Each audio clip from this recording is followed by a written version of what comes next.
Apa syarat Indonesia menjadi negara superpower di tahun 2045 di masa 100 tahun Indonesia merdeka kala itu? Ada pertanyaan sebelum menjawab pertanyaan pertama tadi. Apa ada negara dalam 20 tahun membangun bisa menjadi negara superpower? Kita bahas perlahan dan kalau terbukti ada, maka kita harus berkaca pada kenyataan bahwa selama ini yang telah menjalankan negara dalam 20 tahun terakhir ternyata tidak membuat Indonesia saat ini atau 3 tahun lagi menjadi negara superpower. Jadi ke depan, lupakan mereka yang akan menjabat yang punya model pemerintahannya sama dengan mereka yang menjabat dalam 20 tahun terakhir. Mereka semua old mind. Oke, Indonesia ke depan mau berubah total kan? Bukti pertama, di tahun 1918, Jerman kalah Perang Dunia Pertama dan harus membayar kompensasi biaya perang. Namun, di tahun 1936, Jerman mulai agresi militernya kemudian menguasai Eropa. 20 tahun Jerman membangun negaranya untuk menjadi negara superpower dan berhasil. Jepang, di tahun 1945 kalah Perang Dunia Kedua. Di tahun 1964,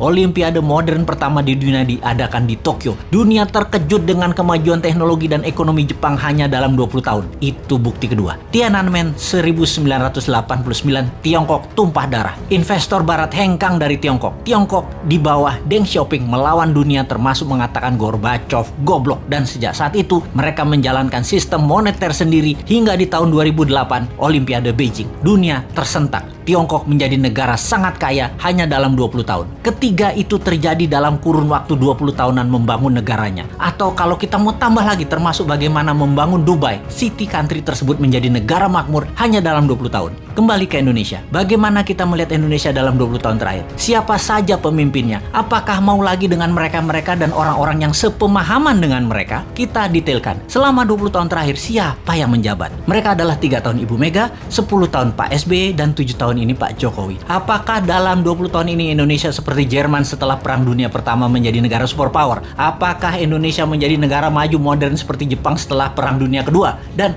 20 tahun ini apakah Indonesia menjadi negara maju seperti Tiongkok setelah Tiananmen di tahun 1989?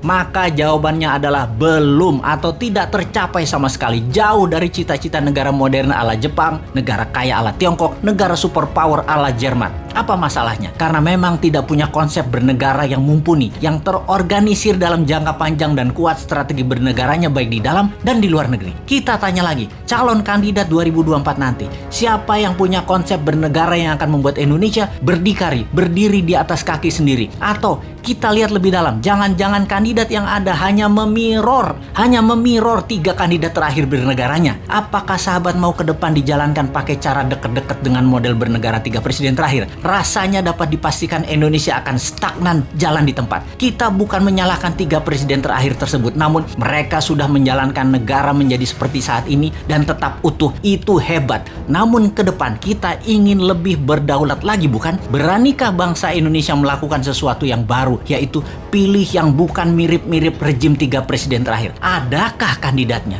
Sungguh, sekali lagi kita tanya, maukah pemimpin baru yang punya tim baru yang segar, yang berbeda, dan berani melawan arus utama perpolitikan lokal serta internasional, atau tetap memilih mereka yang saat ini ada di dalam etalase yang semuanya memirror 3 presiden terakhir di Indonesia? Kalau saya pribadi, saya capek dengan yang ada. Akan terukur sekali pencapaiannya kalau kira-kira dengan para kandidat yang ada saat ini. Bagaimana menurut sahabat? Siapa yang bisa membuat Indonesia menjadi negara superpower di tahun 2045 itu?